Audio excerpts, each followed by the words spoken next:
Welcome to Startup Dads, a podcast about the highs and lows of building a business and raising a family at the same time. For more information about the topics we cover on the podcast and other Startup Dads related content, you can follow us on Twitter at StartupDadsPod.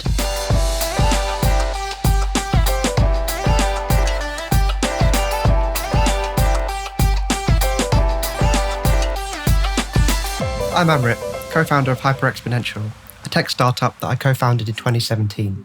It's grown from a two-person team working out of my kitchen to a profitable business with several large clients and more than 20 team members across London and Europe.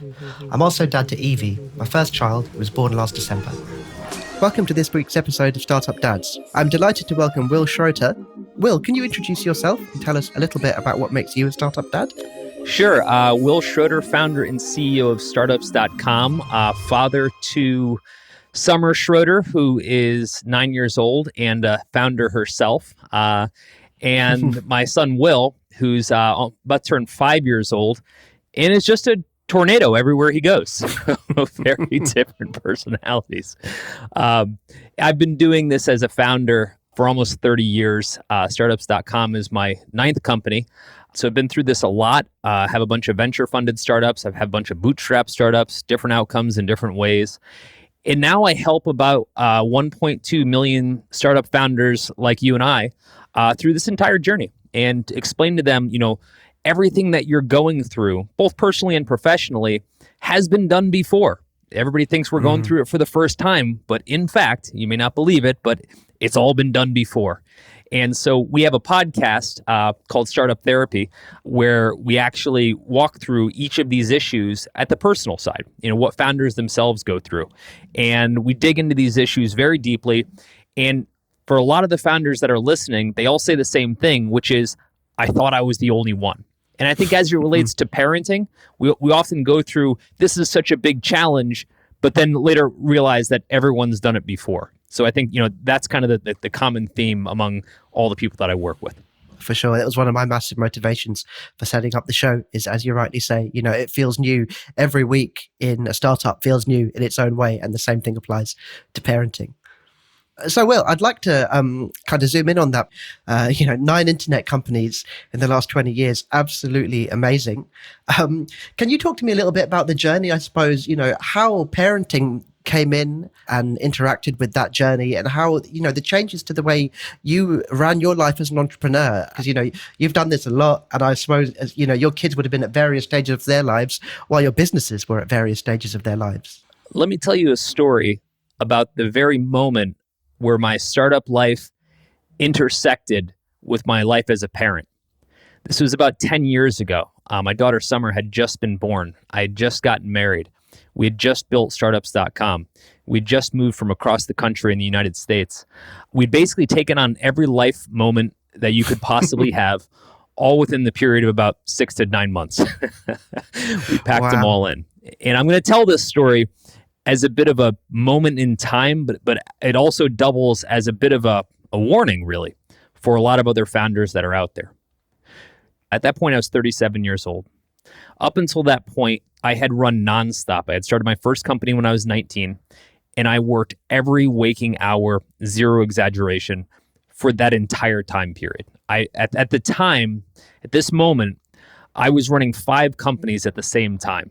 All companies that I had started, 3 of them that were venture funded. I'd built kind of a studio of all the different ideas that I had, and I'd been building them and growing them over 10 years. Needless to say, I was more than overcommitted. A great way to explain it is, imagine taking what you do now with your startup, and then every day at the end of the day, having to do it 4 more times. That was essentially what my schedule was. And up until then, I hadn't been married, although I'd been with my now wife for a very long time before that, and obviously didn't have children.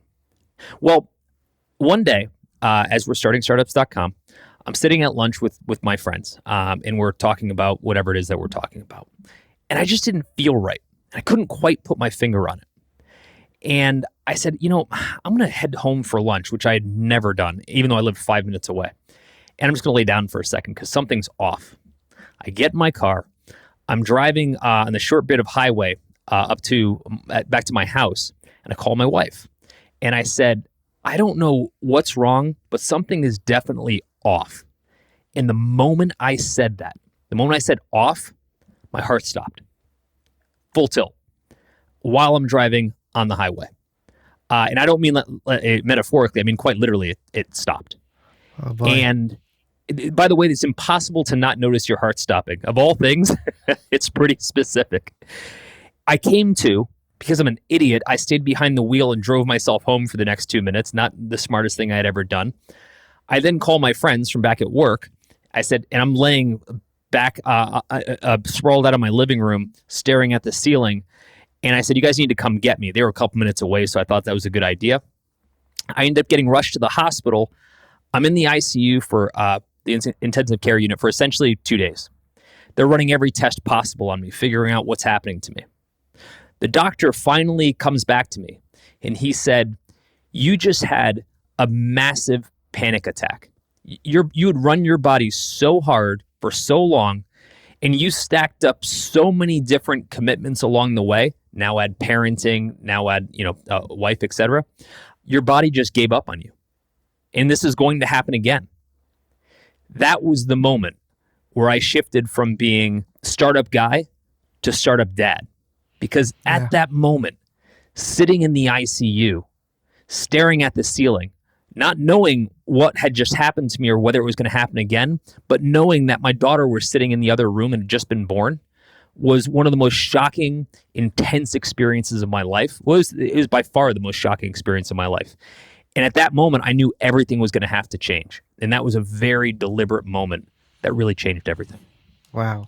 I mean, framed in the context of the things you've achieved since then, amazing tale, a cautionary tale. How did you make the change? How did you find balance? The question again, I'm sure you talk a lot about this on your show, but what were the big things that you did to really restore a bit of balance? Yeah, it's a great question. A lot of what we did when we were forming startups.com was to sit back and say, not only here are the things we want to do, but here are the things we never want to do again. And all of us, my partners were all becoming fathers at the same time. Incidentally, our first round of kids were all born within months of each other. And one of the things we said was, we're not going to build this thing at the expense of our families. And we're going to stick to it. By the way, these are all really easy things to say. They're really hard to stick to, right? It's great to make those proclamations, but when everything is on the line at work and you're saying, no, I'm going to get up and go home, that's where you've really made the commitment. As much so when someone else's stuff is on the lines, so one of the employees in the company, and you send them home, that's when you're actually committing to it. But we did, and that was nearly 10 years ago. And since then, we've really stuck by our family first philosophy at the company, that nothing comes between us and our children. Our jobs are important, but they're second to what happens at our family. And if I've got to be honest, it didn't change a thing. That's what killed me the most, right? You would think that that you were giving up time, etc. It's not. I wish I had thought of it 20 years earlier. It was unbelievable how little we actually sacrificed at work to stand behind that. Yeah, it's very true, isn't it? I was just talking to one of my teammates about perspective and how, when things really get on top of you, you lose a sense of perspective. And that can be one of the worst things, because once you've lost that sense of perspective, things that don't matter start to matter. And you've got too many things that matter already, right, to deal with, let alone the things that don't matter. Yeah, I was under the false impression that the only way my startup was going to work is if it got every waking hour of my life. And here's what I learned. And again, for folks that are listening, I really hope that they take this to heart. You'll work as much as you're required to, but you'll also compress your amount of work into the time that you have. If you have 16 hours, you'll just spend 16 hours. We like to believe, well, I need all 16 hours. I've been doing this for 30 years. I've worked every waking hour along the line. I'm here to tell you, you do not. And if you do, you're really inefficient in how you work, which is going to have so many problems in the future. For me, having a family indirectly kind of gave me permission to get up from my desk and go home. I remember the first day that my wife called me and she said, hey, what time are you going to be home for dinner? Here's the crazy thing. In 20 years prior to that, I had never come home in daylight. I didn't even know that was an option, right? Like basically dinner is what happens when someone comes and delivers food at work and you just work through and you leave at like 11 o'clock at night. Like what else would you do? And again, I had been so far from the idea that there was any other option that when she called me and said, are you going to come home? I was shocked. And it was the first time I realized that like, I'm going to kind of have to go home for like the rest of my life. I'm going to have to make some substantive changes. So you can see how far out of the scope of reality I was. You know, I was so bought into the startup hustle culture, and I'm ashamed of that, by the way. I'm not proud of that. I didn't know any better, and now I do. That's an amazing story. I think it's a really nice segue onto your podcast, Startup Therapy. Can you tell us a little bit about that and how it came about? And, you know, yeah, your motivations, I suppose. Hearing about your story, it feels obvious, the motivations. But I'm interested to maybe unpack that a little with you. You bet. So here's what's happened. With startups.com and kind of just teaching startups as a whole, we've created a tremendous amount of information and support for building a startup. We have accelerators and incubators, and we have all of these people pontificating on how to build startups. We have mentorships, etc. But who tells you how to be a founder? How to live like a founder? How to validate all the ridiculous feelings that you're feeling? And the answer is nobody. But it turned out that 99% of the time, when I went deep with founders to kind of coach them on how this whole thing works, how the business of starting startups work, we always wound up there.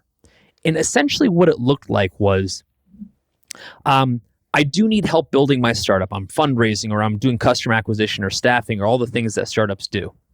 But I'm also not sleeping at night. And I also feel like a total imposter. And I'm broke. Is everybody else broke? Because I'm definitely broke, right?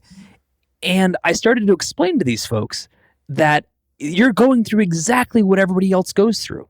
No founder wakes up on day one and is like, I'm exactly the right person for this job. There's no way this startup can't fail, and I'm moving forward. I mean, that just doesn't happen. And yet, 100% of the people that I talked to were completely unaware of this.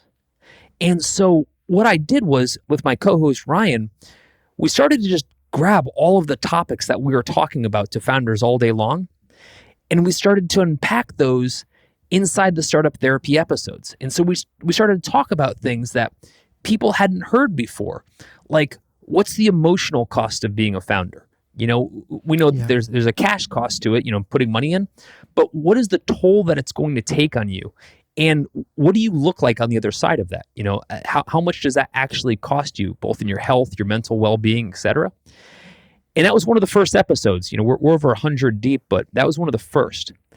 And our reaction to that was so intense and so emotional from the folks that were listening that we realized we were really onto something. And so we started to look at every aspect of what it was like to be a founder and went really, really deep on the topics. And I'm glad we did, because it changed our business. One of the questions I wanted to ask you was about managing emotions, right? Because I think one of the things, as you've rightly just touched on there, is, you know, people in your family life and your business look up to you, right? When you're a dad and founder. And one of the things I've realized is my behavior and how I feel and how I act. It's not just, you know, for me or the people in my close circle. It's the whole business and the family. It affects them. There are two things that are racking in the back of our brain that we just don't know how to verbalize. One is permission. Permission to say, you know, I feel terrible right now and I just want to emote, right? Within that also comes permission to get up out of my seat and go spend time with my kids for dinner. We've got this guilt that comes with that permission. If I'm at the dinner table, then I'm not working. If I'm at the dinner table, if I'm not on my phone, then I'm not working. And this all keeps coming back to this sense of permission and our lack thereof. And we assume that everybody else has denied themselves permission to basically live like a human. And therefore, so should we. The other side of it is validation. Validating the fact that the way I feel totally makes sense. I always say that there's two types of founders in the world. Those that wake up at 3 a.m, terrified of everything that they just got themselves into, and those that are lying about it. There's really no other version of how this whole thing works. And yet we all feel incredibly, we have a lack of validation that comes with not understanding that what we're going through is exactly what every other founder goes through, because we all keep it kind of hidden. And so I found that by sharing how permission works, or how it should work, and validating the very feelings and emotions and concerns that you have, it starts to make people open up and say, oh God, thank you. Finally. It's great to hear it, because those are all the things that no one's given me permission or validation for. This isn't a video podcast, but listeners will see me basically laughing at how Wil is describing my exact life with terrifying precision. I heard a really great podcast from the A16Z, the venture capitalist, saying founders sleep like babies. They wake up every 3 hours crying. Right. I'm going to steal that. You're absolutely right. And yeah, that permission versus guilt, and balancing those two things, as you say, actually, what does that result in? What does that result in for presence and for engagement, on either side of that? Right. Again, maybe we're related to this. I'm interested in your perspectives on dealing with the highs and lows of, fatherhood, parenthood, and the startup side of things. Because, it's just a key skill in being a founder and being a dad, is dealing with the surprises that come up in life. How have you dealt with this, and how's that changed over time, particularly as you become more experienced on both sides? I think from my standpoint, given enough time and experience, I've obviously been more experienced in being a startup founder than I have been being a dad. I think you mentioned this earlier. A lot of those experiences are transferable. If you're talking about fundamental patience and being able to see the long view of things and not getting wrapped up in short-term squabbles at the expense of something longer. I think the other side of it is, as I've gotten more evolved, and from the standpoint of where I told you about, where my heart stopped, or where I didn't understand that I was supposed to come home for dinner, I've started to realize through daily practice that there's no version of what I'm going to get done at work today, and by way of my startup, that's going to be a better ROI than with my children, right? In other words, if I deny them something, and I'll give you an example. It happened this morning. I've got a soon-to-be 5-year-old son named Wil. Wil is just a complete terror. And I mean that in a nice way, but he is just like so wound up with energy all the time. I would kill to be able to have his energy. But we go through a routine every morning, and here's kind of what it looks like. I get up crazy early. Like I start work at 5 a.m. And so he eventually gets up, like, let's say 7. He comes down to my office and he does this thing where he taps me on the shoulder and he says, "Hey, Dad, look over there." And he's trying to distract me. And I fall for it every time. So, "Oh, hey, what's over there?" And then he hits me again on the shoulder and say, "Tag, you're it." And he sprints out of the room to begin a game of tag, which is essentially doing wind sprints at 7 a.m., right? Which is essentially what it comes down to. And here's why this is always interesting to me. Because for the moment that he tags me, for a fraction of a second, I do this calculus in my head. And I say, if I get up right now and chase him, is there something that I need to get done, or maybe that I'm in the middle of, that I need to get done that's more important than this? And I got to say, if I'm being honest, sometimes that's true. Sometimes what I think I'm working on, what I believe I'm working on, I feel is more important. And I say, "Hey, little man, let's play a little bit later. Daddy's just got to finish this off." And he's generally cool with it. So, no big issue. But I think about that a lot. I think about that moment because I think it represents a lot of how we consider ourselves, both startup dads and startup founders. And I think to myself, what could I possibly be working on in this moment that's more important? And why am I not getting up and chasing him around? Now, to be honest, I don't always feel like doing wind sprints at 7 a.m. I'm not a young man, so I'm sure that's part of it. But I think about the effect that it has long-term on our relationship with him. And again, it's not just this moment. It's this line of thinking that I think about. How does that affect vacations? How does that affect time we spend together? And how much of a cost does my startup have to my family? And how much am I willing to bear?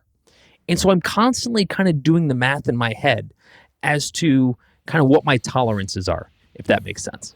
Your point, I think you're zeroing in, is about actually giving it the thought. Right. Rather than making an assumption one way or the other. Because, one of the reasons I set up the podcast was, I love my business. I love my family. I love my family more than I love my business. It's not a close fight, but I do love my business really, really deeply.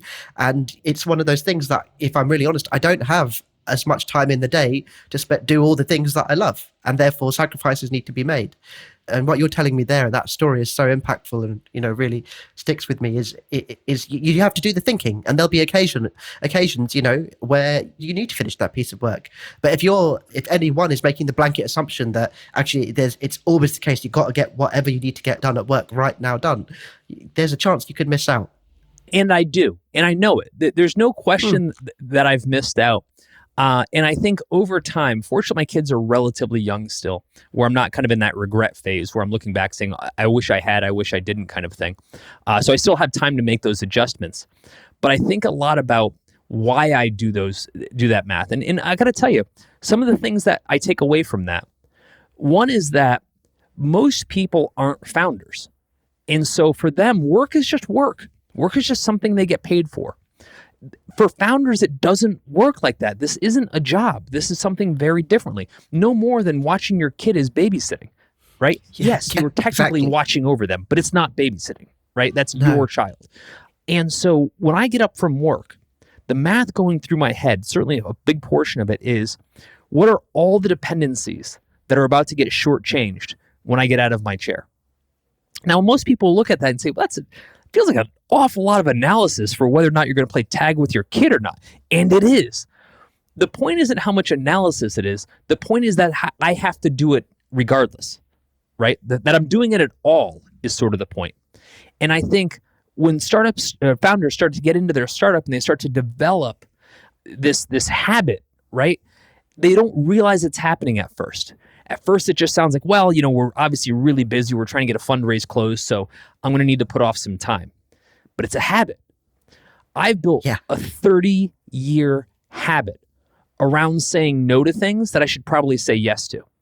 And it's something that's going to take me a very long time to break. But I'm actively trying to do it, and I hope I get there. Yeah. That's the key thing, right? Is the incremental progress and applying your brain power to try to break that. Yeah, I'm getting there, but it's not easy. No. Wil, as your kids have got older, have things changed as they've got, beyond being kind of babies that can't crawl and do those sorts of things, and they become a little bit more interactive? Has that helped change your perspective, made it easier? I'm not there yet. My daughter she's 18 months. So yeah, you've got a minute. I would say this. My kids have full respect for the fact that dad has to work sometimes. And they don't push back. I give total credit to my wife, Sarah, for that. She's just, when she sees a moment like that, she'll step in and say, hey, let's go do this. Dad's got to work. And we've got an amazing partnership between us, my wife and I. And she's a critical part of that. So I'd love to say that we've had this deep, long chat, and my 9-year-old just understands me. She's smart as can be. But a lot of that has to do with just enough repetition that when I raise my hand and say, hey, I got to dig in, the family just steps back and lets me. By the way, I hardly ever see that amongst families, amongst parents. It's incredibly rare. I'm incredibly thankful for it. When there are times when big stuff comes up at the company. We've done 6 acquisitions of companies. Some of them have happened very quickly. So this is the kind of thing where we weren't doing an acquisition last night, and this morning we're doing an acquisition. So some of these things have come on pretty quickly. My wife, who's been in startups herself. She's been in venture funded startups herself. She doesn't care about startups, if I'm being honest, but she understands them very well. She'll look at me, and when she knows that I need to go to war, she says, do what you need to do. We'll be ready for you when you come back.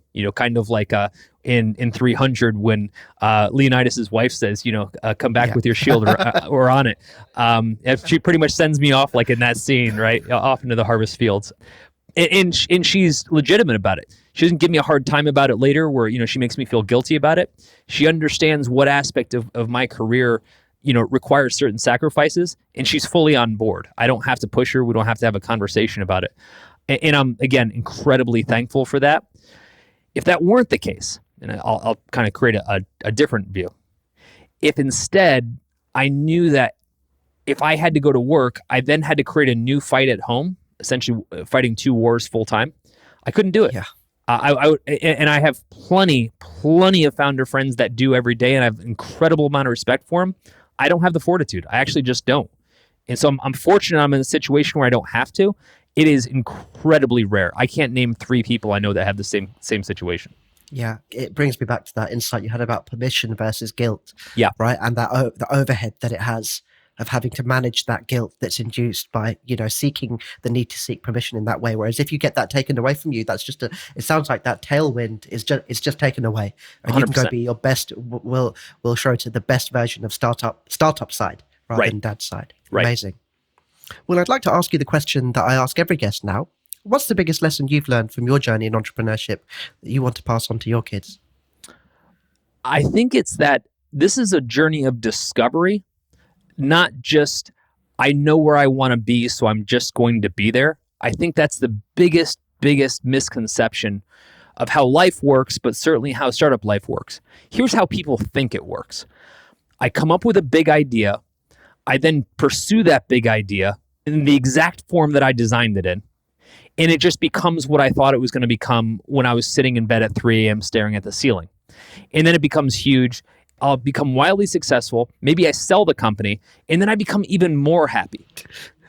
Every part of what I just described, I've never seen happen. And I've probably talked to more founders than anyone on the planet. Here's why none of that is true and how none of that plays out like that.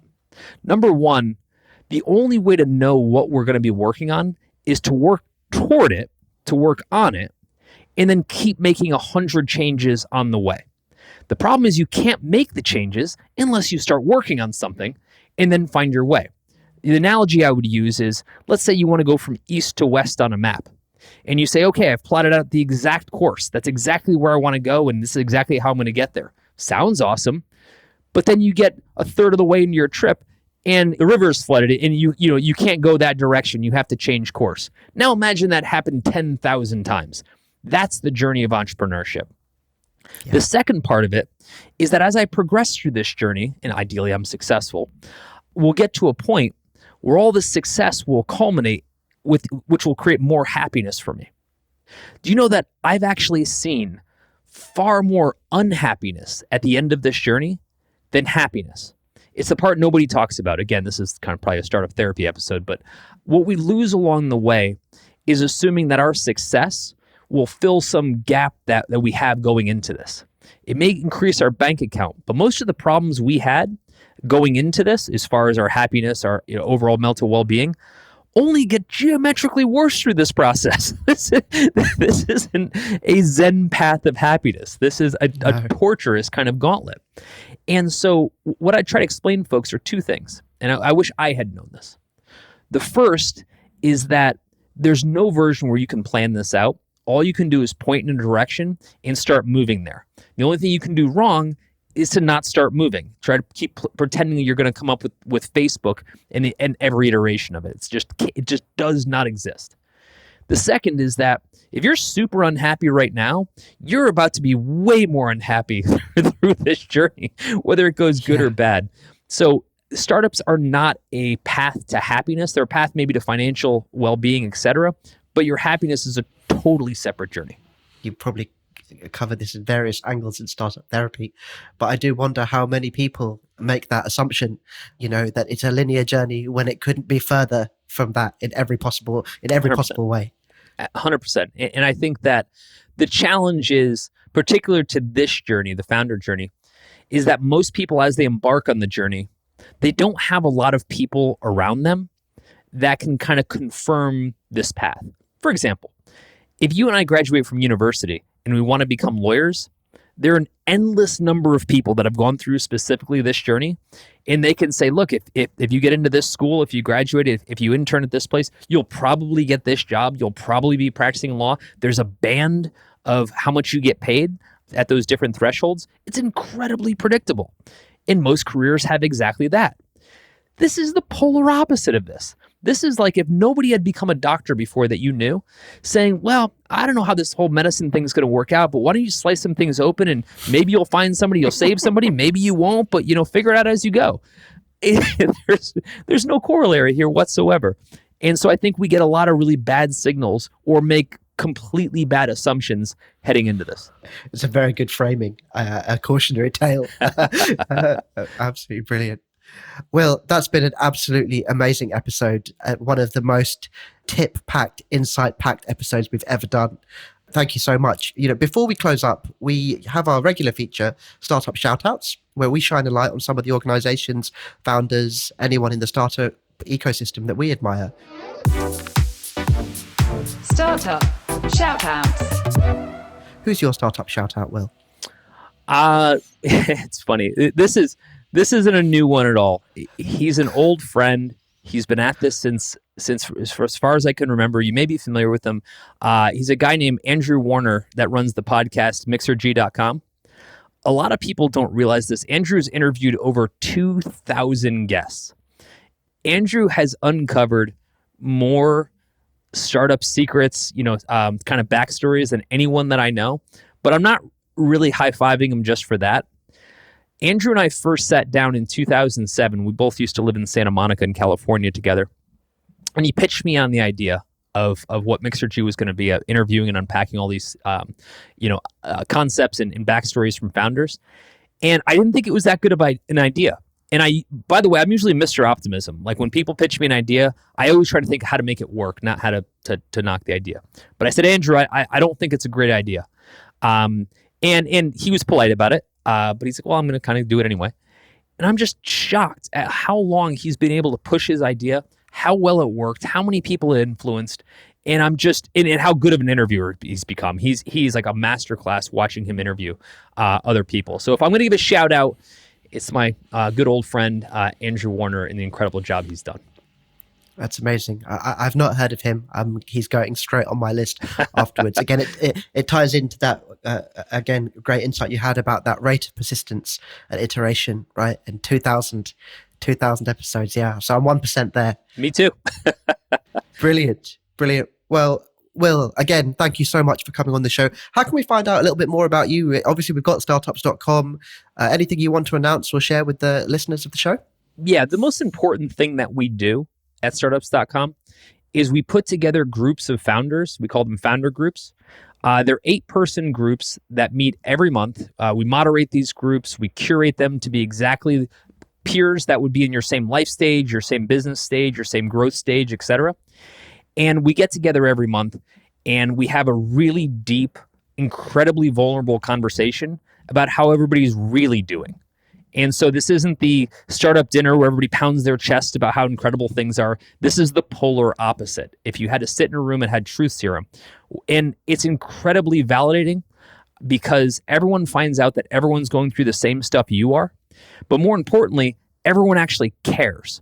So they work through all these issues. It doesn't matter if you're trying to figure out fundraising or if you're trying to figure out, how to work through some challenges with your wife. We go through all of these things in incredible depth. And then at a higher level, outside of the meetings, we have a massive network of other founders who are also in the same groups that are kind of conditioned to have the same honesty and helpfulness that you can reach out to for any problem you could possibly fathom. So if you go to groups.startups.com, you'll be able to find a link to that. If you want to email me at will@startups.com, I can get you set up on that as well. I'm easy to reach, and it'd be great to be able to talk to you every day. Amazing. Well, I've got so many things coming out of this. I'm actually going to have to write them all down to make so many actions to make a list. Wil, thank you so much for coming on the show. Thank you so much for having me. Many thanks to today's guest. You'll find links to them and their work in the show notes. It would really help us if you shared the show with a friend or colleague. So if you know someone who might find this podcast valuable, please pass it on to them. If you'd like to connect with me, reach out on Twitter @StartupDadsPod.